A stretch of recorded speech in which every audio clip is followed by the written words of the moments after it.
Salut à tous, c'est Anthony Zesto et aujourd'hui dans cette vidéo, on va voir ensemble comment trouver des mots-clés grâce à la Google Search Console pertinents pour ton site web. Après vous avoir expliqué concrètement pourquoi la Google Search Console peut être plus pertinente que des outils comme SEMrush pour trouver des mots-clés, on verra ensemble en capture d'écran directement comment faire. Avant de passer à la suite, n'hésite pas à laisser un like sur cette vidéo si elle te plaît et à t'abonner pour plus de contenu lié au marketing digital. Et si tu veux un audit gratuit de ton site web, ça se passe dans la description. Pour rappel, j'ai réalisé un tutoriel complet pour utiliser la Google Search Console, donc si tu maîtrises encore mal l'outil, je t'invite à aller le regarder entièrement. Et reste bien jusqu'à la fin de la vidéo parce que je te montre quelque chose dont peu de gens parlent, qu'il faut absolument que tu fasses quand tu trouves tes mots-clés via la Google Search Console. Si tu veux passer directement au tuto, rends-toi à ce timer. Contrairement aux outils comme SEMrush, vous allez voir que la Google Search Console, pour trouver vos mots-clés, elle offre vraiment des vrais avantages. Le premier avantage de la Google Search Console, c'est la fiabilité des données qu'elle vous donne. Contrairement aux estimations des outils tiers type SEMrush ou Ahrefs, la Google Search Console vous communique des données directement issues de Google. Pas de calcul approximatif, que des résultats et des données tangibles. Le deuxième avantage de la Google Search Console, c'est que les données que vous y trouvez, elles sont exclusives. Personne d'autre n'a accès aux performances de votre site web. C'est un rapport personnalisé qui reflète précisément la performance de votre contenu. Et contrairement aux outils tiers, il n'y a que vous qui avez les mots-clés. Vos concurrents ne peuvent pas aller fouiller dans votre Google Search Console. Le troisième avantage de la Google Search Console, c'est qu'il va être beaucoup plus simple de trouver des mots-clés qu'on appelle long trail, c'est-à-dire 3 mots ou plus. Les outils type SEMrush, voire même le Keyword Planner de Google, vous offrent pas de telles données. Ils vont vous marquer simplement 0, pas de recherche. Alors que vous allez voir que dans Google Search Console, des fois vous avez 20, 30, 50, voire 100 de recherches mensuelles. Donc pour cette vidéo, on se retrouve sur un petit site de test, comme la dernière fois sur la vidéo Search Console, qu'on a à côté. Je vais vous montrer comment trouver vos mots-clés grâce à la Search Console. Donc tout d'abord, on se rend sur Google Search Console, comme c'est le cas ici, on sélectionne son site, et ensuite on va aller dans l'onglet Performance. Et donc là, pour voir les mots-clés sur lesquels votre site est positionné, vous allez tout simplement descendre dans l'onglet Requêtes. Et vous pouvez tout simplement déjà régler ici pour en voir plus d'un coup. Donc là on peut mettre 500 et donc là on a 500 mots-clés sur lesquels on ressort le plus. Donc comme vous avez pu le voir très brièvement, si on va tout en bas, on a le nombre. Donc on voit que là j'en ai mis 500 sur une page, mais on ressort sur 841 mots-clés. Ça c'est un chiffre important. Vous allez voir déjà sur combien de mots-cles vous sortez. Il est possible que vous ayez un très très gros chiffre si votre site c'est un gros blog ou c'est un site qui est là depuis un moment. Enfin bref, pour trouver toutes les requêtes sur lesquelles vos sites ressortent, donc vos mots-clés potentiellement SEO, il suffit d'aller dans cet onglet Requêtes, c'est celui qui nous intéresse ici. Maintenant, on a deux cas possibles. Soit vous n'avez jamais fait de SEO et vous vous rendez dans la Google Search Console pour trouver vos mots-clés, tout simplement. Et donc là, pour vous, ça va être un peu la grande découverte.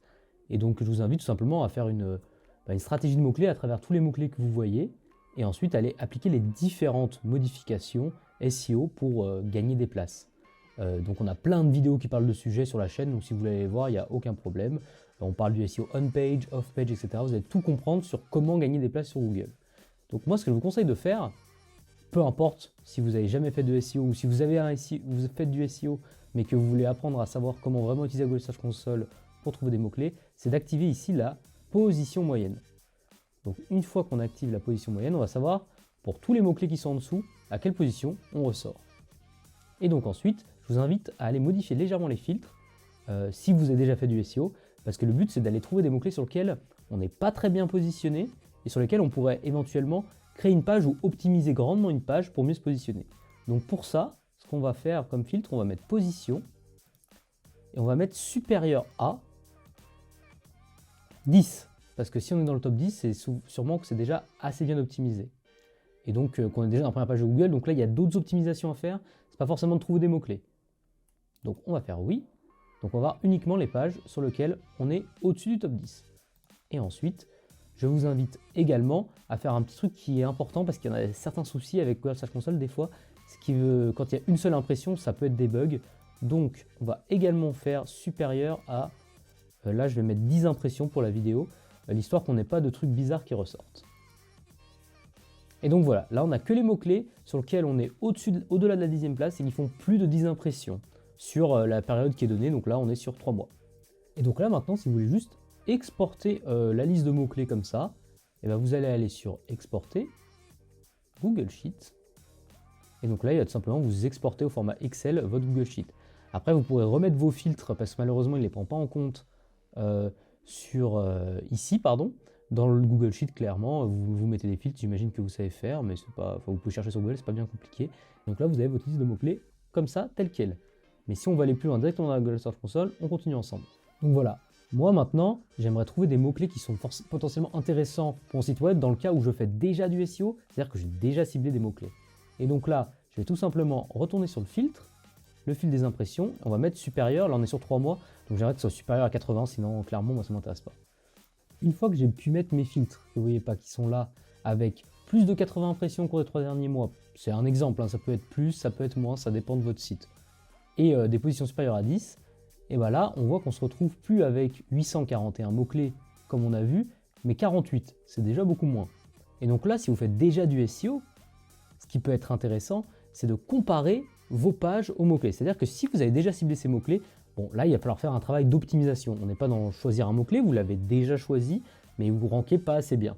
Je ne sais pas, par exemple, si on a fait une page sur référencement Pinterest, ici qui est 96e, bon, le problème, il n'est clairement pas d'avoir mal ciblé le mot-clé. Si on l'a justement déjà ciblé, on voit qu'il fait des impressions, il n'y a pas de souci. On est juste très mal positionné. Là, le problème, c'est clairement le contenu. Il faut refaire sa page là quasiment complètement quand on est aussi mal positionné. Ou alors, c'est que c'est un mot-clé trop concurrentiel pour notre site web et que là, on a mal choisi, évidemment. On a une autre vidéo sur les mots-clés, si jamais, qui vous dit comment trouver des mots-clés un peu moins concurrentiels. Et donc là, tout simplement, ce qui peut être intéressant, c'est d'aller sélectionner des mots-clés que vous n'avez pas ciblés sur le site web, mais sur lesquels vous ressortez déjà, peut-être éventuellement la 45. Par exemple, Agence Social Listening Lyon. Bon, c'est clairement pas une requête qu'on a travaillé de base, en fait. Donc, ça pourrait être très intéressant d'aller la taper. Pareil, si on n'a pas fait d'article sur le monitoring SEO, j'imagine que c'est un article, on est 76e, bon, ça veut dire que notre site ressort déjà. Ce qui peut être intéressant, c'est d'aller regarder justement la page ensuite sur laquelle on ressort. Donc je ne sais pas, par exemple, si on tape, je vais prendre un exemple un peu au hasard, disons social listening par exemple, je peux venir cliquer dessus maintenant. Donc là j'ai la requête, c'est bien juste agent social listening, on voit le nombre d'impressions qu'a fait la page et la position moyenne, et on voit que c'est sur visiblement un listing d'agence social média. On n'est pas sur le social listening. Alors peut-être qu'en faisant une page social listening, et éventuellement, là, je vous donne un bon tips, mettre un lien depuis cette page vers la nouvelle page qu'on aura créée, là vous risquez d'être mieux que 70e. Je ne dis pas que vous allez être premier, mais vous serez bien mieux que 70e à mon avis. Vous serez même très probablement dans le top 20 en tout cas. Donc voilà comment on trouve simplement des mots-clés potentiellement peu concurrentiels sur la Google Search Console, parce qu'à mon avis, certains de ces mots-clés qu'on a là, si on les met, si vous voulez mon avis, si on les met sur SEMrush, ils vont avoir 0, les concurrentiels. Donc voilà, pensez bien à utiliser les filtres et ensuite à aller vérifier que vous n'avez pas déjà fait une page là-dessus.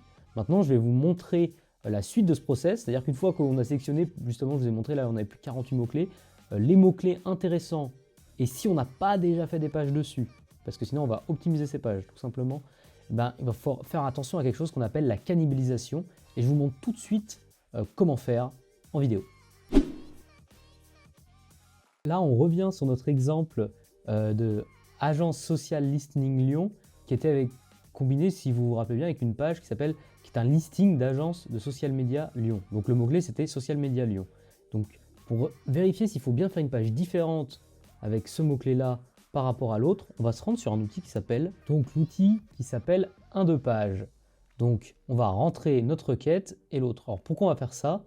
Tout simplement parce que la cannibalisation en SEO, ça peut vraiment être un gros frein. C'est-à-dire par exemple, si vous faites deux pages différentes qui ciblent le même mot-clé, c'est vraiment pas beau. Alors là, oui, vous allez me dire, c'est pas exactement le mot-clé. Oui, mais potentiellement, pour Google, ça peut être la même recherche. Quelqu'un qui tape, je sais pas, SEO et référencement naturel, et potentiellement, c'est de la cannibalisation parce que ça veut dire la même chose.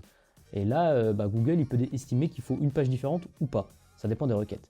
Et donc là, on va taper ensemble nos deux requêtes. Donc, agence social média Lyon et agence social listening Lyon. Je vérifie juste que c'est bien la bonne requête. C'est ça. On va voir les résultats. Et voilà, vous voyez que l'outil nous dit, déjà de base, il nous dit quelque chose, il n'y a pas besoin d'analyser des résultats, il nous dit de créer 2 pages différentes. Donc c'est en anglais, mais bon, vous aurez compris. Et pourquoi il nous dit ça? Parce qu'en analysant la SERP, donc la page de résultats de recherche, il voit qu'il n'y a qu'un seul résultat en commun dans le top 10, donc c'est Sortlist qui arrive souvent à ces pages-là, donc qui est premier sur Agence Social Media Lyon et qui est premier aussi, en fait je dis n'importe quoi, mais qui a fait une autre page. Et donc là en plus, on voit typiquement que Sortlist a 2 pages qui rankent, donc c'est qu'il n'y a pas de cannibalisation, faut faire 2 pages. Si vous avez un site où vous faites du social media et donc du social listening, qui doit être une partie social media, je ne suis pas un pro non plus, vous voyez que c'est pas les mêmes qui sortent. Là par exemple on a Supernatif 2e, là Supernatif est 3e avec une autre page, c'est assez paradoxal des fois Google. Et on voit par exemple que les pages, c'est pas les mêmes qui ressortent d'ailleurs sur les deux. On voit qu'il y a les mêmes sites positionnés mais qui n'ont pas les mêmes pages. Donc là c'est une preuve absolue que si vous voulez ranker sur ces 2 requêtes, si ça vous intéresse, il faut faire 2 pages différentes. Et donc là, grâce à la Search Console, on vient de trouver un nouveau mot-clé pour notre site web. On vient de trouver simplement un nouveau mot-clé qui a fait 80 impressions sur la période de temps qu'on avait. Et donc potentiellement, il est peut-être moins concurrentiel. Ça, je ne sais pas, mais souvent c'est le cas. Et parce que ça, si on le met sur SEMrush, je sais très bien qu'il aura sûrement 10, 20 ou 0. Donc là, on vient de trouver un super mot-clé grâce à la Google Search Console. Et donc voilà, pensez bien, quand vous faites ça, à aller sur 1-2 pages, donc c'est un outil qui est gratuit, et à comparer si vous avez déjà fait une page qui vise ce mot-clé-là avec le mot-clé que vous venez de trouver. C'est vraiment important pour votre SEO et que vous avez un site logique avec des pages distinctes à chaque fois qui ne se répètent pas. Et donc voilà sur comment trouver des mots-clés grâce à Search Console. Vous avez maintenant tous les éléments en main pour trouver vos mots-clés via la Google Search Console. Je t'ai mis également en description plein d'autres sources si tu souhaites mieux référencer ton site web. Merci d'avoir regardé la vidéo jusqu'au bout et à la prochaine!